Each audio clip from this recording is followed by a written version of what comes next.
Halo Sobat Fisika, jadi sekarang kita akan melanjutkan materi kita mengenai fluida dinamis. Dan sekarang kita akan membahas tentang penerapan dari hukum Bernoulli. Selanjutnya yang akan kita bahas pada fluida dinamis yaitu penerapan hukum Bernoulli. Penerapan hukum Bernoulli dalam kehidupan sehari-hari diantaranya, jadi yang pertama yang akan kita bahas yaitu tangki bocor atau teorema Torricelli. Teorema Torricelli menyatakan kecepatan aliran zat cair pada lubang sama dengan kecepatan benda jatuh bebas dari ketinggian yang sama. Jadi pada gambar di sini ada sebuah kita anggap saja sebuah wadah atau tangki, kemudian berisi cair, dalam hal ini secair air. Kemudian di sini ada kebocoran atau ada lubang. Nah, di sini ada H1 dan H2. Nah, untuk H1-nya itu ketinggian dari permukaan air sampai di titik kebocoran. H2 merupakan ketinggian dari dasar tangki atau dasar wadah sampai pada titik kebocoran. Kemudian di sini ada H1. H1 di sini ketinggian dari permukaan air sampai pada tangki, dasar tangki. Nah, di sini juga ada X. X ini merupakan jarak dari pancaran air ini. Nah, untuk mencari kecepatan pancaran air di sini, V sama dengan akar 2 dikali K dikali dengan H. Nah, untuk mencari jarak pancaran air, berapa jarak dari pancaran air ini, X sama dengan 2 akar H dikali dengan H2. Untuk mencari waktu jatuh air sampai tanah, T sama dengan akar 2 dikali H2 per G, di mana V merupakan kecepatan aliran fluida pada lubang, yang satunya meter per second. G merupakan percepatan gravitasi, yang satunya meter per second kuadrat. H merupakan tinggi fluida dari permukaan, yang satunya meter. H2 merupakan tinggi fluida dari dasar tangki, yang satunya meter. T merupakan waktu jatuhnya air sampai tanah, yang satunya second. Agar lebih jelasnya di sini ada contoh soal mengenai tangki bocor. Tangki air dengan lubang kebocoran diperlihatkan gambar berikut. Tentukan yang pertama kecepatan kelajuran air, yang kedua jarak pancaran air, dan yang ketiga waktu yang diperlukan bocoran air untuk menyentuh tanah. Jadi yang pertama di sini kita buat ikatannya dulu. Jadi yang pertama di sini H itu sebesar 0,8 meter. Jadi untuk H-nya di sini ketinggian dari permukaan air sampai di titik kebocoran. Kemudian untuk H2 itu 0,2 meter. Jadi untuk H2 itu ketinggian dari tangki, dasar tangki sampai pada kebocoran air. Kemudian X itu jarak itu sebesar 0,2 meter. Nah, yang ditanya di sini yaitu yang pertama kecepatan. Jadi untuk menentukan kecepatan itu kita bisa menggunakan persamaan V sama dengan akar 2 dikali K dikali dengan H. Sekarang kita tinggal masukkan V sama dengan akar 2 dikali 10 dikali dengan 0,8. Sehingga di sini 10 dikali 0,8 hasilnya 8, dikali 2 hasilnya akar 16. Sehingga F sama dengan akar dari 16 adalah 4 meter per second. Nah, yang kedua yang dicari adalah jarak. X sama dengan 2 akar H dikali dengan H2. Sehingga X sama dengan 2 akar 0,8 dikali dengan 0,2, sehingga X sama dengan 2 akar 0,16. X sama dengan 2 dikali akar dari 0,16 0,4, sehingga X sama dengan 0,8 meter. Nah, yang ketiga yang ditanya di sini adalah waktu T. Nah, T itu sama dengan akar 2 dikali H2 per G. Nah, sekarang di sini kita tinggal masukkan jumlahnya. Akar 2 kali 0,2 dibagi dengan 10. D sama dengan akar 2 dikali 0,2 0,4 dibagi dengan 10. Sehingga untuk T-nya di sini akar 0,04. Nah, untuk akar dari 0,04 itu adalah 0,2 second. Jadi T-nya di sini 0,2 second. Penerapan hukum Bernoulli selanjutnya yaitu pada venturimeter tanpa manometer dan venturimeter dengan manometer. Nah, yang pertama venturimeter tanpa manometer. Jadi untuk venturimeter di sini merupakan alat yang digunakan untuk mengukur laju aliran suatu zat cair.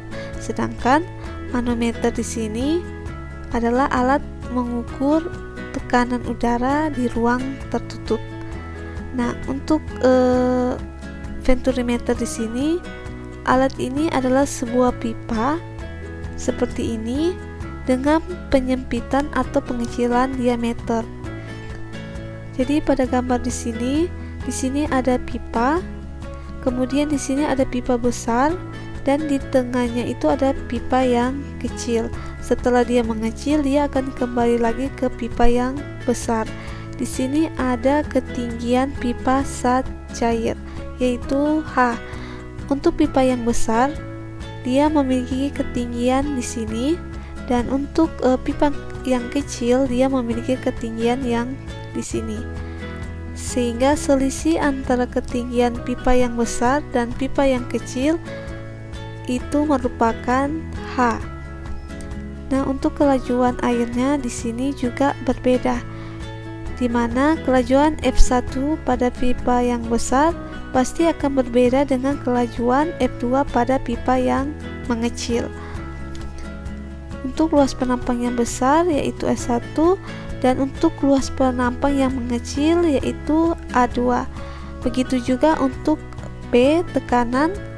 Untuk luas penampang yang besar yaitu P1 dan luas penampang kecil yaitu P2. Untuk mencari kecepatan atau kelajuan kita bisa menggunakan persamaan. Untuk mencari F1 sama dengan akar 2 dikali G dikali H per A1 per A2 kuadrat dikurang dengan A1. Nah, kalau mencari F2 akar 2 dikali G dikali H per A2 per A1 kuadrat dikurang dengan A1. Jadi di sini bedanya, kalau pada F2 A2 per A1, kalau pada F1 itu A1 per A2. Selanjutnya venturimeter dengan manometer. Jadi pada gambar di sini, nah perbedaan dari gambar 1 dan gambar 2-nya di sini, pada gambar 2 di sini dia menggunakan manometer, dan gambar dari manometer di sini gambarnya yang ini. Nah, manometer di sini berisi atau terisi zat cair yang berbeda. Biasanya di sini air raksa. Untuk mencari kecepatan aliran pada V1 dan V2 kita bisa menggunakan persamaan. F1 sama dengan A2 akar 2 dikali dengan rho aksen per rho dikali G dikali H per rho dikali dengan A1 kuadrat dikurang dengan A2 kuadrat.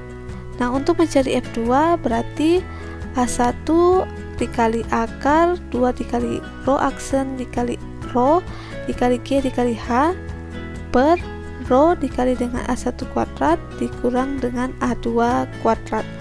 Nah, yang bedanya di sini, kalau pada F1 itu A2 dikali akar sekian, dan untuk F2 A1 dikali dengan akar sekian, di mana F1 dan F2 di sini merupakan kecepatan aliran fluida penampang 1 dan 2. A1, A2 merupakan luas penampang pipa 1 dan 2. Rho merupakan massa jenis venturimeter, yang satunya kilogram per meter pangkat 3. Rho aksen merupakan massa jenis manometer, yang satunya kilogram per meter pangkat 3. H merupakan beda ketinggian fluida pada manometer, yang satuannya meter. G merupakan percepatan gravitasi, yang satunya meter per second kuadrat. Agar lebih jelasnya, kita akan bahas contoh soal mengenai venturimeter tanpa manometer dan venturimeter dengan manometer. Selanjutnya di sini ada contoh soal mengenai persamaan dari hukum Bernoulli. Dalam hal ini venturimeter tanpa manometer. Air mengalir dalam venturimeter seperti pada gambar berikut. Luas penampang besar 18 meter kuadrat dan luas penampang kecil 9 meter kuadrat. Jika beda ketinggian zat cair pada tabung 10 cm, maka kecepatan aliran air pada penampang besar adalah, jadi massa jenis air itu sebesar 10⁻³ atau 1000 kg per meter pangkat 3. Jadi pertama di sini kita buat dikatanya dulu. Jadi untuk A1-nya di sini 18 meter pangkat 2. Untuk A2-nya itu 9 meter pangkat 2. Untuk H itu sebesar 10 cm. Nah, di sini dalam cm kita ubah ke meter, berarti di sini hasilnya 0,1 meter. Untuk G-nya di sini percepatan gravitasinya itu 10 meter per second kuadrat. Massa jenis air itu sebesar 1000 atau 10⁻³ kg per meter pangkat 3. Nah, yang ditanya di sini adalah kecepatan pada penampang besar, berarti yang F1. Jadi untuk penampang besar itu adalah A1 dan luas penampang kecil itu adalah A2. Nah, untuk mencari P1 kita bisa menggunakan persamaan F1 sama dengan akar 2 dikali G dikali H per A1 per A2 kuadrat dikurang dengan A1.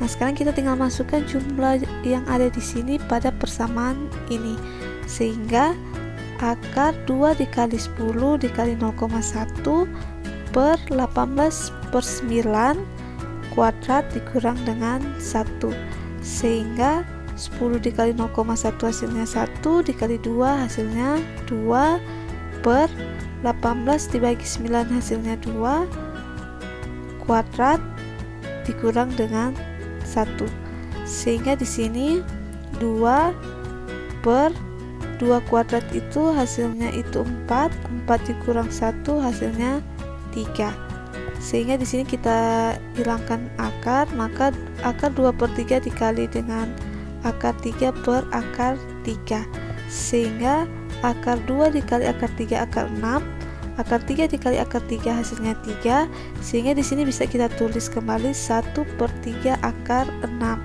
sehingga untuk F1 nya di situ sebesar 1/3 akar 6. Penerapan hukum Bernoulli selanjutnya yaitu pada gaya angkat pesawat terbang. Syarat agar pesawat terbang dapat terbang yaitu F1 harus lebih besar daripada F2 dan P2 harus lebih besar daripada P1. Artinya di sini kecepatan aliran udara di atas sayap itu harus lebih besar daripada kecepatan aliran udara di bawah sayap. Dan untuk tekanan di bawah sayap itu P2 itu harus lebih besar daripada tekanan di atas pesawat, yaitu P1. Kenapa? Karena tekanan yang ada di bawah akan menekan pesawat ke atas sehingga pesawat ini dapat terbang. Jadi pada pesawat terbang di sini ada 3 istilah, yaitu tinggal landas, terbang konstan, dan mendarat. Kalau pada tinggal landas, jadi pesawat akan terbang atau tinggal landas jika gaya angkat itu lebih besar daripada gaya berat. Kemudian yang kedua terbang konstan. Jadi pesawat ini sudah terbang, sudah berada di udara.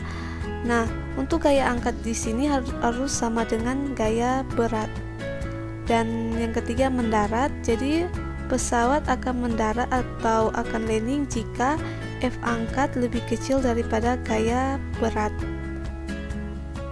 Besar gaya angkat pesawat dapat dirumuskan F1 kurang F2 sama dengan 1/2 rho dikali A dikali dengan P2 kuadrat dikurang dengan P1 kuadrat, di mana F1 kurang F2 sama dengan delta F yaitu gaya angkat pesawat yang satuan Newton, Rho merupakan massa jenis fluida yang satuan kilogram per meter pangkat 3, A merupakan luas penampang sayap yang satuan meter pangkat 2, V1 merupakan kecepatan aliran udara di atas sayap yang satuan meter per second, V2 merupakan kecepatan aliran udara di bawah sayap yang satuan meter per second. Nah, agar lebih jelasnya di sini kita akan bahas contoh soal mengenai gaya angkat pesawat terbang. Selanjutnya di sini ada contoh soal mengenai penerapan dari hukum Bernoulli dalam hal ini pesawat terbang. Luas total sayap sebuah pesawat terbang adalah 20 meter kuadrat. Udara mengalir pada bagian atas sayap dengan kecepatan 60 meter per second, sedangkan kecepatan aliran udara pada bagian bawah adalah 50 meter per second. Jika pesawat dalam keadaan seimbang atau tidak naik lagi, maka berat pesawat adalah untuk massa jenis udara di sini sebesar 1,29 kg per meter pangkat 3. Nah, sekarang kita buat diketanya dulu. Jadi yang pertama, A, luas dari total sayap itu 20 meter pangkat 2. Kemudian F1 itu sebesar 50 meter per second. Jadi untuk F1 nya itu kecepatan aliran pada bagian bawah. Kemudian yang F2 itu kecepatan pada bagian atas sayap. Sehingga untuk F2 nya di sini 60 meter per second. Massa jenis udara 1,29 kg per meter pangkat 3. Nah, yang ditanya di sini adalah berat pesawat yang W. Jadi di sini kita buat penyelesaian. Jadi di sini dalam kondisi seimbang atau pesawat tidak naik lagi. Artinya pesawat akan memiliki gaya angkat pesawat yang besarnya sama dengan berat pesawat. Jadi di sini W itu sama dengan FA. Sehingga W sama dengan F1 dikurang dengan F2. Sehingga untuk W-nya di sini sama dengan 1/2 Rho dikali A dikali dengan F2 kuadrat dikurang dengan F1 kuadrat. Jadi di sini jumlah yang ada di sini kita masukkan pada persamaan ini. Sehingga W sama dengan 1/2 dikali dengan 1,29 dikali dengan 20 dikali dengan 60 kuadrat dikurang dengan 50 kuadrat. Sehingga di sini untuk 20 dengan 2 kita bisa bahagi sehingga tersisa 10 dikali dengan 1,29 hasilnya 12,9.